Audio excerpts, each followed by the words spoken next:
Alors la personne, elle est complètement consciente. Son esprit est là. Il entend les gens autour de lui.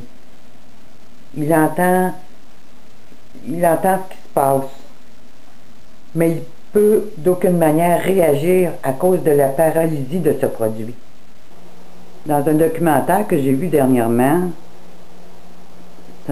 c'était un peu la même situation, sauf que on pouvait ressusciter la personne dite morte, là, si on peut dire, mais qui n'était pas morte. Et puis, on s'en servait comme esclaves sur des terres jusqu'à leur mort. Ces gens-là étaient devenus comme des zombies. Leur âme était captée par Satan et le clan ennemi et était utilisée pour être un esclave au service du maître. Et dans la vidéo que j'ai vue, bien, le maître était décédé et puis tous les esclaves se sont sauvés. Puis ils sont retournés dans leur village. Puis le monsieur, le monsieur dont il était question, ben, il a raconté son histoire sur vidéo. Et puis,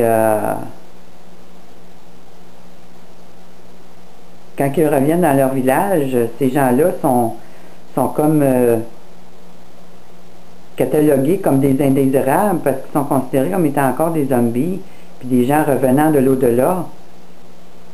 Alors, il y a beaucoup de choses qui se passent dans le monde occulte de la sorcellerie dans les pays comme Haïti, mais dans d'autres pays aussi, j'en suis certaine. Mais cette poudre-là, qui sait s'ils ne l'ont pas déjà répandue dans nos airs ou qu'ils vont le faire très bientôt, quand va venir le temps de calmer les populations pour les mettre au neutre, pour pouvoir ensuite les amener dans les camps de concentration ou les exterminer tout simplement. Alors, quand vous voyez des épandages de chemtrail, ben, moi je vous le dis, restez à l'intérieur. Premièrement pour votre santé, parce qu'on ne sait pas quel genre de poison qui peut avoir là-dedans. Il y a toutes sortes de rumeurs qui courent sur tel ou tel produit, mais ce produit-là peut aussi être inclus dans la liste. Alors, protégez-vous du mieux que vous pouvez. Si vous ne tenez pas compte des recommandations qu'on vous donne, ben, à un moment donné, vous ne pourrez pas rien faire contre ces tyrans-là. Alors, continuons notre lecture. On est rendu à la page 25. C'est un document qui est assez long, comme vous pouvez le voir, mais c'est parce que j'apporte mes commentaires. J'essaie de faire les mises à jour de ce document en même temps.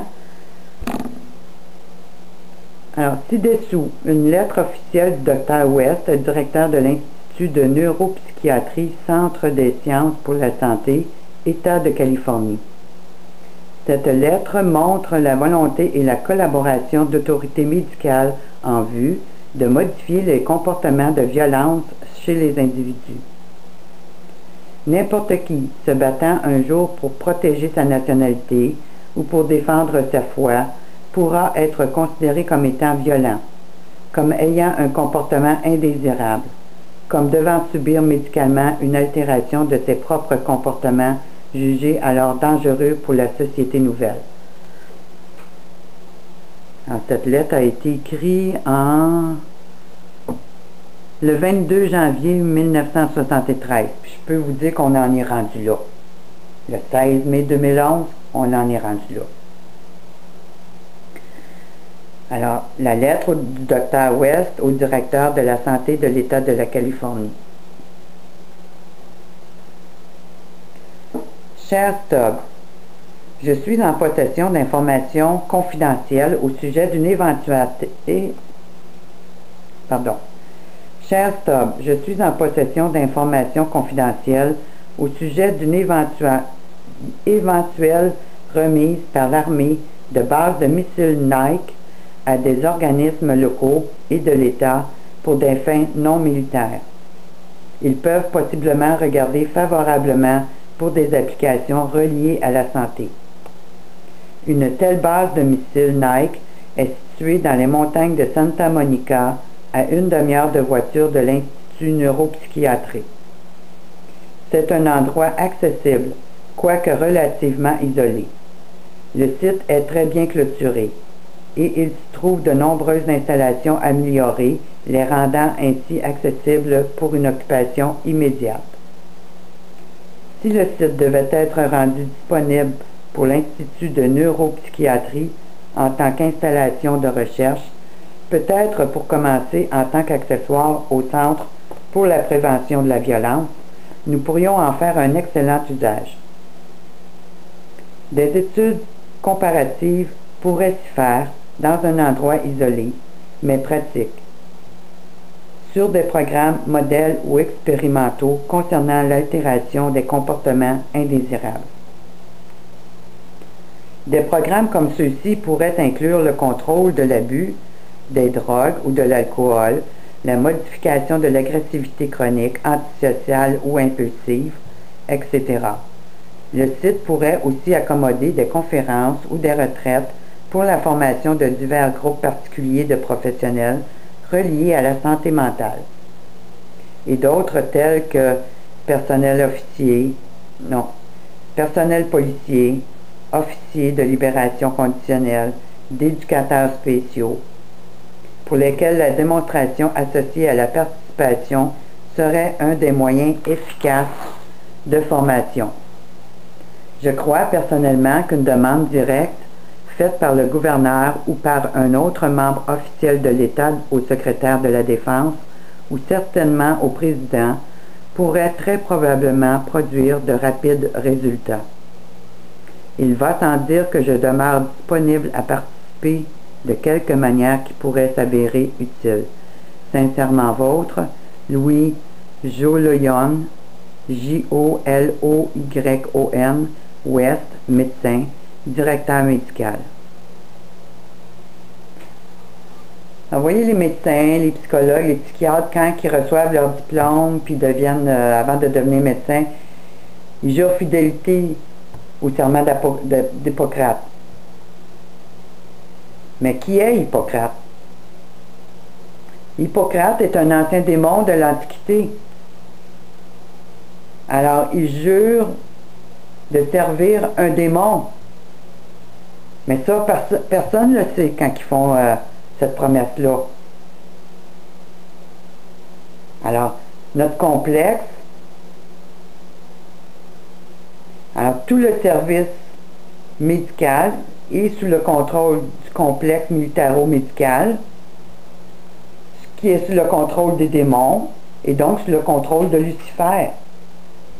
Alors, il ne faut pas se surprendre que tout ce qu'on nous donne comme médicament, c'est de la bullshit, puis que tout ce qui est vraiment utile et bon pour notre santé, les gouvernements ne veulent pas qu'on l'utilise. Si on regarde juste les traitements sur le cancer, il y en a des technologies, il y en a des thérapies contre le cancer, pour guérir du cancer. Mais le gouvernement interdit la vente de ces produits. Puis ceux qui font la promotion de ces produits-là, auprès de Santé Canada ou de d'autres gouvernements, ben, on leur fait la vie dure. Pourquoi? Parce que c'est Satan qui contrôle notre service médical. Regardez le serpent, le logo du service médical, le Sadducée d'Hermès, avec son serpent là, qui monte dans le milieu. Ben, c'est Satan, ça. Le serpent, c'est Satan, le dragon. Celui qui vient pour détruire, celui qui garde le contrôle sur les masses pour détruire. Alors, c'est ça le serment d'Hippocrate. Faites une petite étude sur ça. Vous allez comprendre un peu plus pourquoi que tout notre système médical, puis que toute cette industrie médicale qui contrôle chacun de nos domaines, puis qui nous criminalise si on ne va pas selon leur voie.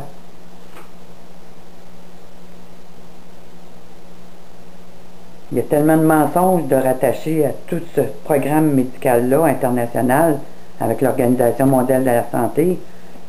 C'est incroyable le nombre de personnes qui meurent parce qu'ils croient à ce système. Mais c'est ça, mon peuple périt par manque de connaissances.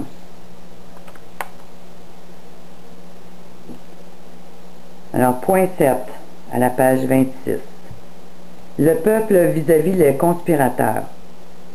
Le gouvernement fédéral répondit à ma poursuite en juin 1976, mais en me transmettant une négative générale non assermentée à propos de toutes mes allégations. J'ai parlé avec l'assistant US Attorney en charge de toute l'affaire et je lui demandai s'il avait pris la peine de contacter n'importe quel des parties mentionnées dans les poursuites. Ayant pris la peine pour ma part d'y inclure non seulement leur adresse, mais leur numéro de téléphone, afin de permettre la tenue plus rapide de l'enquête. Il me répondit que non. Il n'avait même pas effectué un minimum d'enquête sur l'affaire et pourtant il niait en bloc toutes mes allégations. Alors, vous voyez, on nous considère comme des animaux puis comme des goyennes, alors ils vont se préoccuper de nous. C'est pour ça que les pétitions, j'ai arrêté ça, ça fait quelques années déjà, parce que le gouvernement il se fout des pétitions. Il les met carrément au vidange sans les regarder, puis sans tenir compte de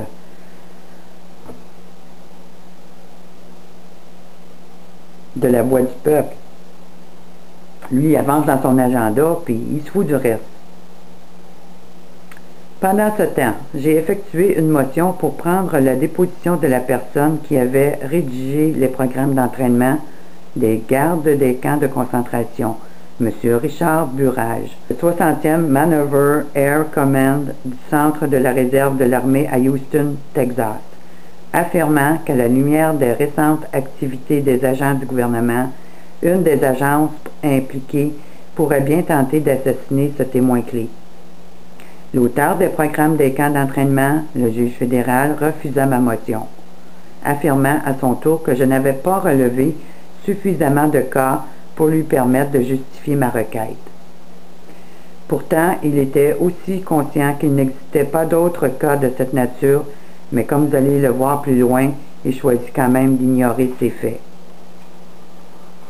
Alors, eux autres peuvent nous arrêter puis nous détenir indéfiniment, même en prévision d'un acte criminel qu'on pourrait peut-être faire dans 10 ans, 20 ans, mais vous, si vous arrivez avec des preuves solides, puis demandant des informations, ben, on va vous répondre qu'il n'existe pas d'autres cas de cette nature, ou qu'il n'avait pas relevé suffisamment de cas pour lui permettre de justifier ma requête. Alors, voyez-vous, c'est de la bullshit. Par après, j'ai pris un arrangement avec l'assistant US Attorney pour prendre la déposition de M. Burrage. Mais par la suite, l'US Attorney refusa de me permettre de prendre la déposition en question. Il est très difficile de trouver la justice dans notre système judiciaire. La loi est souvent pratiquée par des amis et les règles de la Cour sont outrepassées ou simplement non respectées.